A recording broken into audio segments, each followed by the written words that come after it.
En manchette aujourd'hui, des services chamboulés à l'hôpital de Rouyn-Noranda après un incendie et une Norvégienne remporte le Tour de l'Abitibi féminin. Le TVA Nouvelles commence maintenant.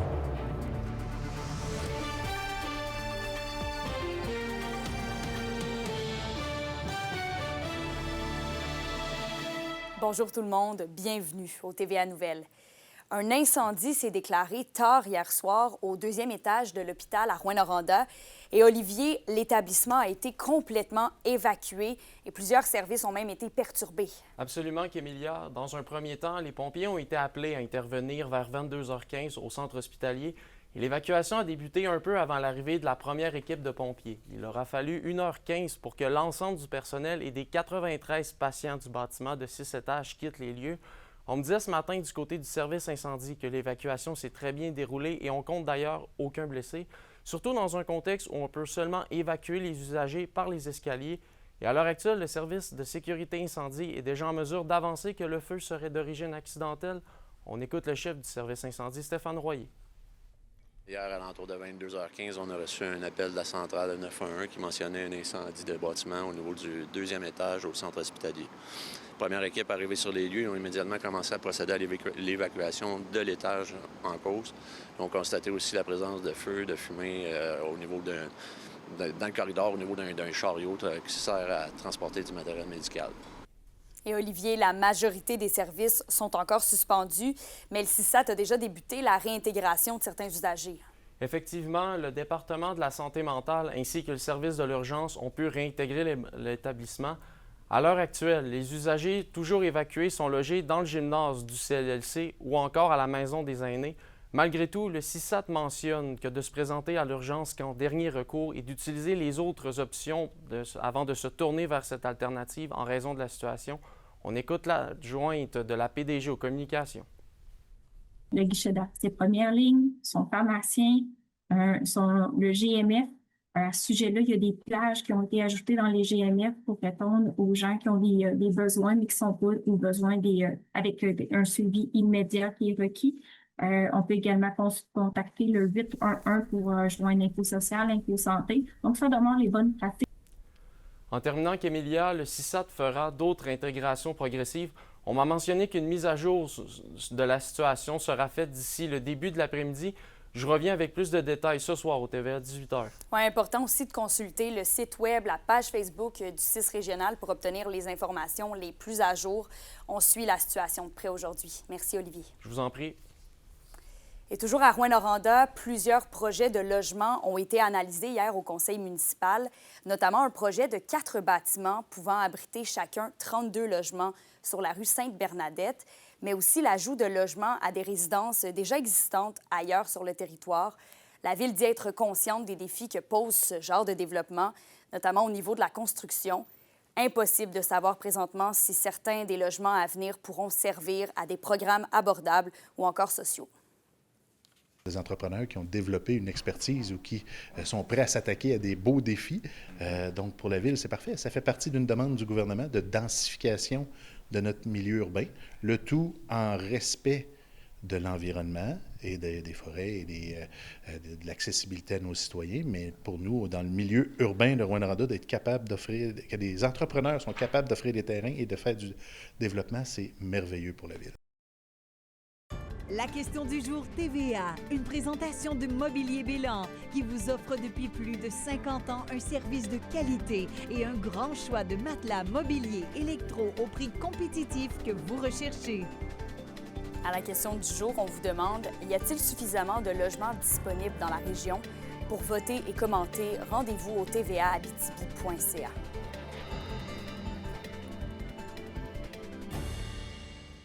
Et un avis d'ébullition préventif est en vigueur à Malartic. La Ville demande à tous les citoyens, à titre préventif et non de manière obligatoire, de faire bouillir l'eau pendant au moins 1 minute avant de la consommer, et ce jusqu'à nouvel ordre. Le service technique de la Ville mentionne que c'est en raison d'un problème technique qui mène à une baisse de pression du réseau. Des tests seront effectués sur le réseau et un autre avis sera distribué. Les résultats des analyses devraient être connus jeudi de cette semaine. Et du côté de la politique, après son élection de vendredi, le nouveau chef de la Première Nation de Longue Pointe au Témiscamingue, Steve Mathias, se réjouit de reprendre les rênes de sa communauté. Chef de 1998 à 2010, puis de 2017 à 2022, M. Mathias a été élu devant le chef sortant, Henry Rogers, par 49 votes.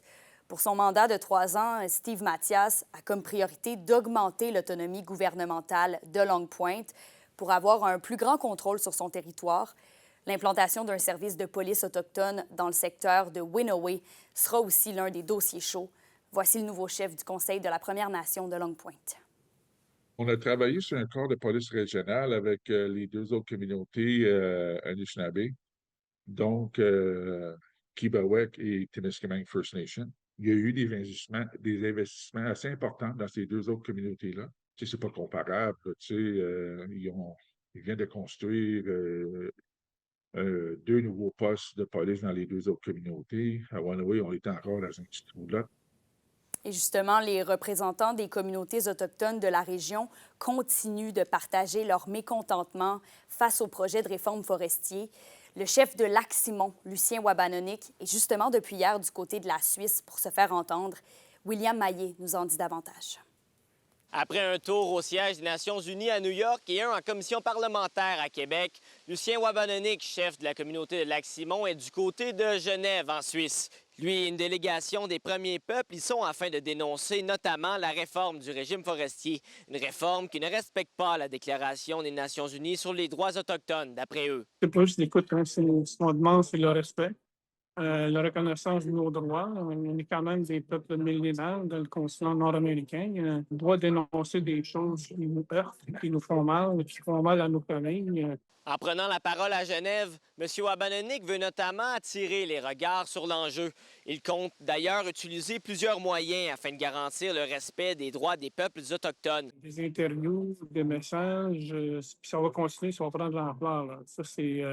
faut pas penser que ça va être une tempête dans un verre d'eau. Ça, c'est loin de là. En opposition à la réforme, un groupe de la Première Nation, Mamo, en Haute-Mauricie, bloque depuis jeudi dernier une partie du chemin de fer reliant Sainte-Terre à La Tuque.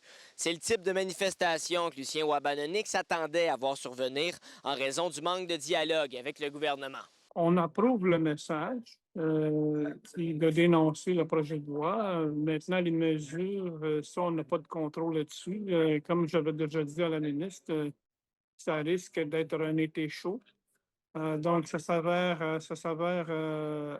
réel. Grâce à ces échanges avec plusieurs peuples autochtones d'un peu partout sur la planète, M. Wabanonik note que les droits autochtones sont tout de même beaucoup plus respectés au Canada que dans le reste du monde. On est très chanceux de pays d'avoir une démocratie. Puis, c'est ce qu'on souhaite, nous, hein, que ça soit respecté, nos démocraties, que ça existe encore pour plusieurs générations. Avec la CAQ comme c'est là, je pense que de plus en plus, la démocratie prend le bord, là, comme on pourrait dire. Le groupe de l'Assemblée des Premières Nations Québec-Labrador poursuivra ses rencontres jusqu'à vendredi à Genève. Une rencontre avec l'ambassadeur canadien des Nations unies, Bob Ray, est notamment à l'horaire. William Maillet, RNC Nouvelles. Les SADC de l'Abitibi-Témiscamingue et du nord du Québec vous présentent la bonne nouvelle économique TVA. 3 jeunes entrepreneurs de la baie James s'apprêtent à ouvrir l'hôtel Matag à Matagami. Offrant un hébergement presque entièrement rénové, le projet de 32 chambres met de l'avant le confort, la simplicité et une atmosphère accueillante. Cette relance permettra non seulement de dynamiser l'offre d'hébergement à Matagami, mais aussi de contribuer activement à l'économie locale.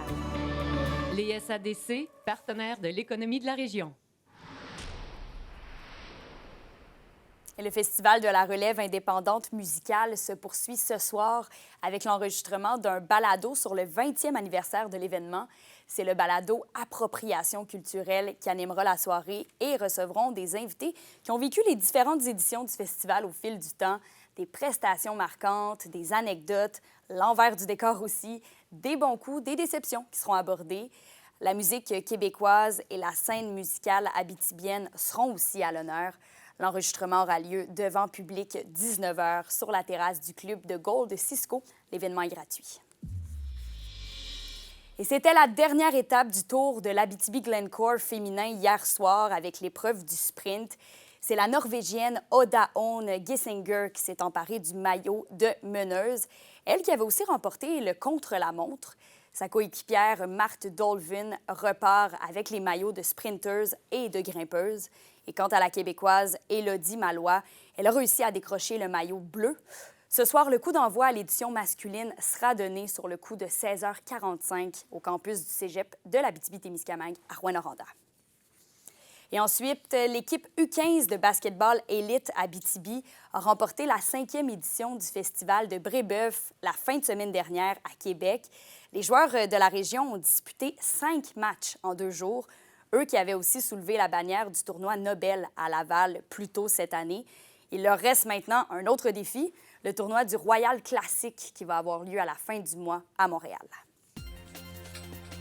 Pour une nouvelle importante à nous communiquer, contactez-nous, nouvelles au pluriel, @rncmedia.ca, par téléphone au 1-866-463-4636 et notre site web tvaabitibi.ca.